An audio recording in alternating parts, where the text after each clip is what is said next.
lumabas na yung mga crack. Sabihin yan, pwede na tayong maglason, tapos diretso na tayo ng waterproofing.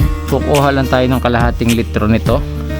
Meron tayong sukatan doon na bote, tapos meron tayong timba, kalahating tubig na timba yung kailangan natin doon. Prepare lang muna natin.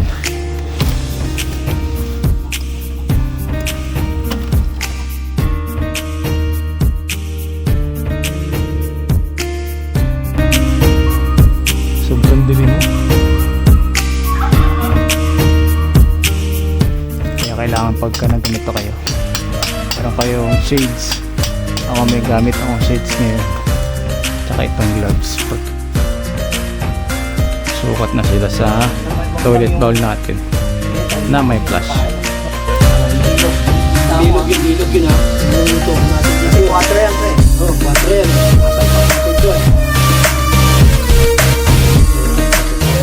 Dito tayo sa likod ngayon. Itong napalitadahan na.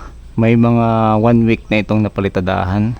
Ang gawin natin ngayon, mamaya lason tayo ng pader.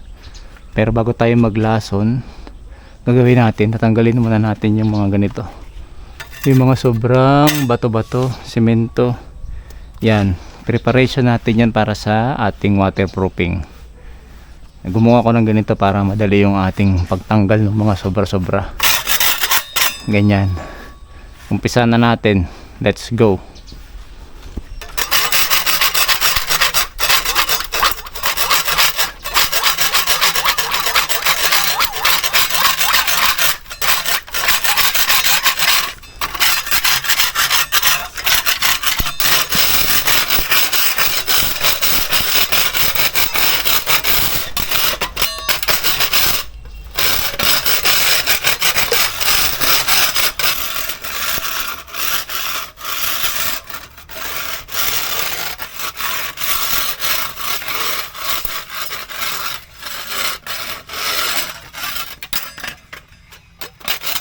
Ay, lumabas yung mga crack.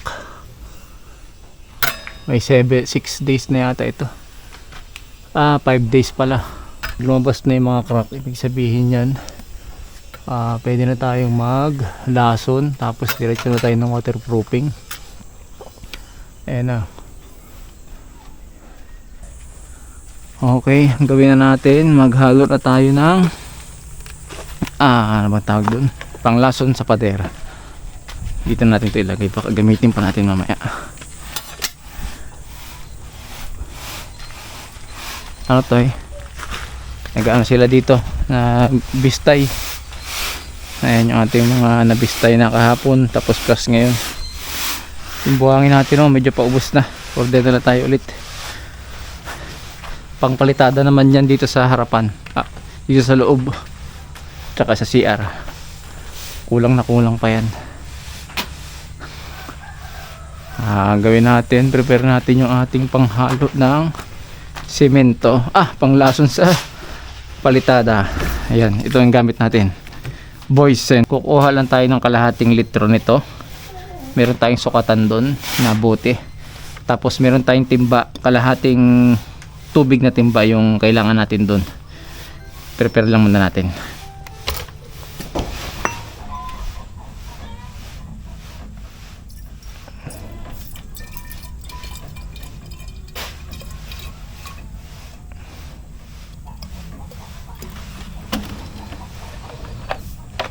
Okay na yan, kasi medyo maliit lang naman yung ating timba, pero pinuno na natin. Alright, salin na natin. Pakita natin to para hindi mapagkamalang red doors yung ating inagamit.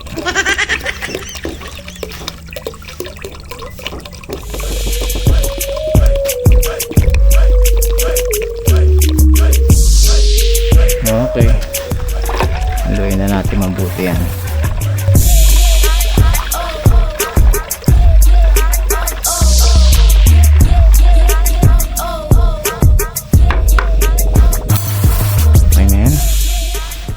Tapos ito yung ating roller.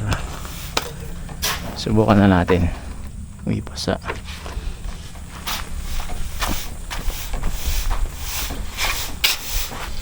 idaan po muna.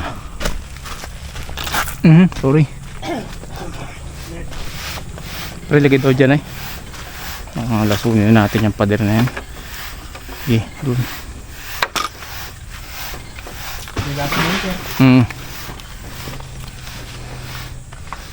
Puting-puti yan.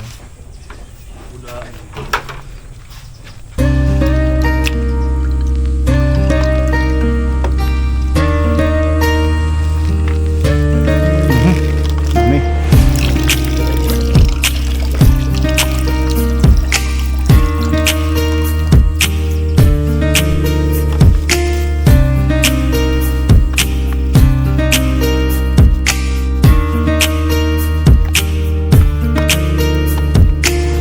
Tiga na, tabi sana. Oops.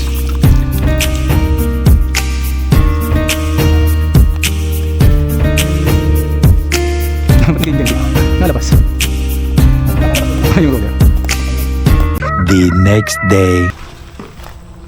Ayan, nagabuo sa dito ng poste.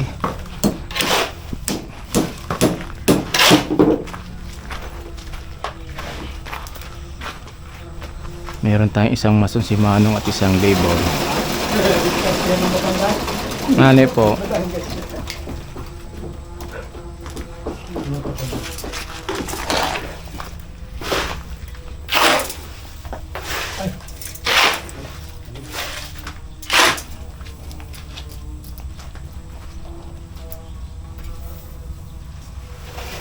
Panoorin lang muna natin yung diskarte nila.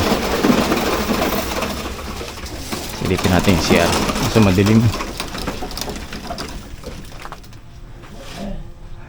Mahaba yung poste natin ay malalim.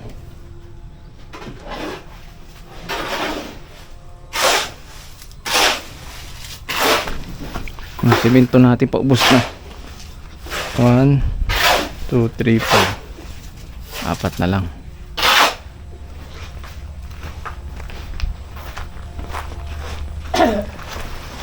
Tapos tuloy na rin dito yung ating pagpapalitada sa pader. Silipin natin.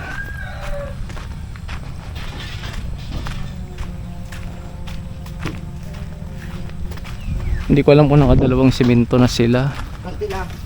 Yan. Kunti na lang naman yung alagyan nila dyan. Ito, tsaka yun.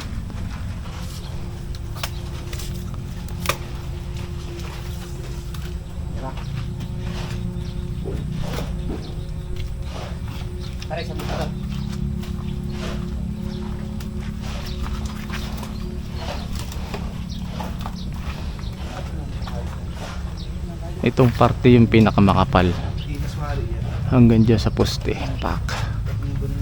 Kumain ito ng 5 sako na semento. Sobrang tagilid niya eh.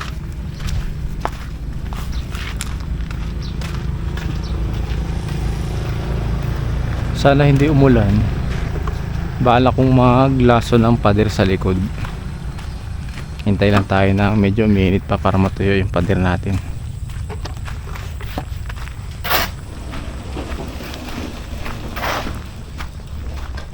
Kaso sobrang dilim oh. Pag naglason tayo dapat makapag waterproofing tayo. Pero pag ganyan madilim, mukhang masasayang yung ating trabaho at saka materialis natin.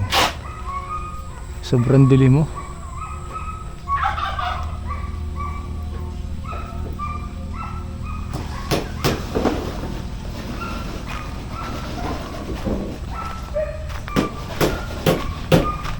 May mga mantsa pa ng tubig yung ating pader dahil wala pang palitada dun. Na dun, meron din dun oh. Yung pinagpakuan. Ayun.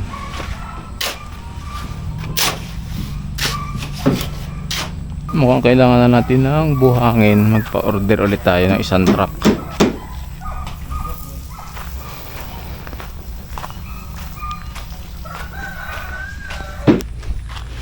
Ito na yung binili natin na mga tubo at mga P-trap. Ayan, P-trap na D3. Tsaka yung T na 4. Tapos ano pa ba? Mayroon pa tayong mga pang elbow. Yan, 3. May mga P-trap tayo dito. Yan. P-trap. Hindi ko alam kung merong Y. May bigay ba sa atin yung Y? Parang wala. Wala palang naibigay na Y. So baka wala silang stock na sa kanila. One shift later. Dito na tayo sa pangalawang pader.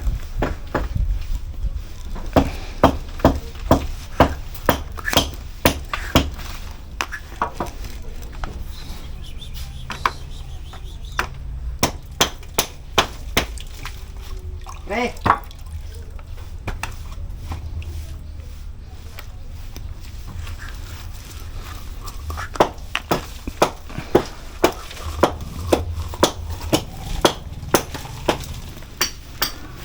Iwasan natin yung mga talsik-talsik niya kasi matapang yan sa balat. Sakit sa balat yan. Kaya kailangan pagka naganito kayo, meron kayong shades. Ako may gamit akong shades ngayon. Tsaka itong gloves. Protection natin yan. Just then. Sa yung kapal ng tiles. Siyempre lang. Oo, wala na mga pala nito eh. Sukat na sila sa toilet bowl natin na may flush. Oo nga, meron yun. Pero hindi, una naman to eh. Oo, bagay, uno naman. Si 4. Mabuti ng 4 yan. Forever. Oo, pero yun yan. Yan. Kasama na po yung tiles doon. Forever. Kasama ng tiles. Di adjust pa tayo kung tiles. Hindi pa nag-iba.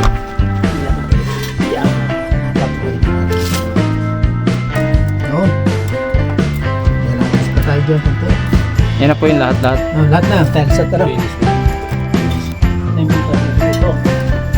Titignan mo sa ilalim, sir.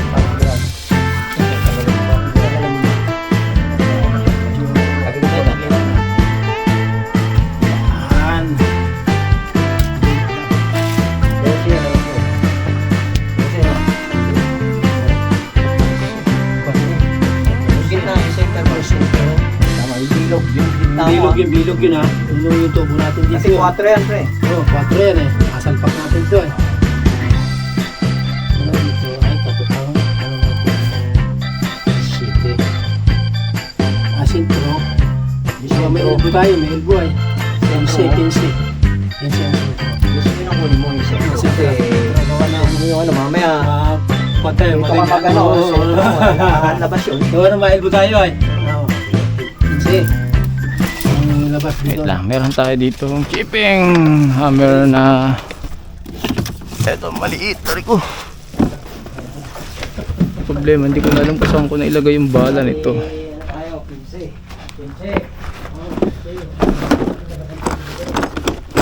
Buti na lang, meron tayo mga power tools na na-invest. Uy, tanggal. Ito. Kailanganin to dito ngayon. Meron tayong ano dyan, ate.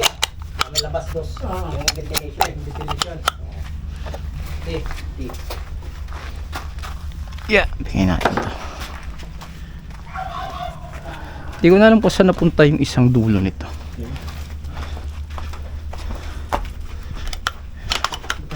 Reo.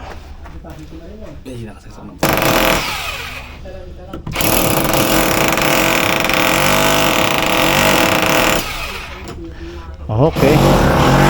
Meron pa yung isang bala yung bilog. Hindi ko na makita. Hanapin na lang natin. Several months later. Tapos na tayo magpahid sa parte na ito. Dito naman tayo. Mabilis na ito pahid, ano? Tubig lang. Uy. Persikan nga lang. Medyo mataas-taas dito, banda.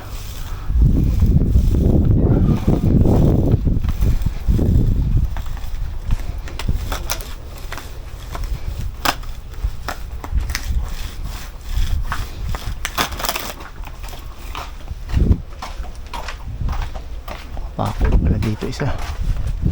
Papatanggal.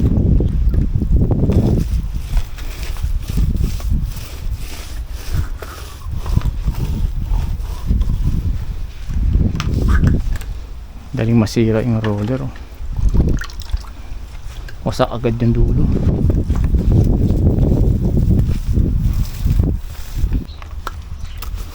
Alright, nandito na tayo sa pinakadulo. Hindi naman nasira ng tuluyan yung ating roller. Kaya lang lumipis na. Tasika na. Konti na lang na-absorb na tubig. Much later. Okay, tapos na tayo dito. Tapos na rin tayo dito.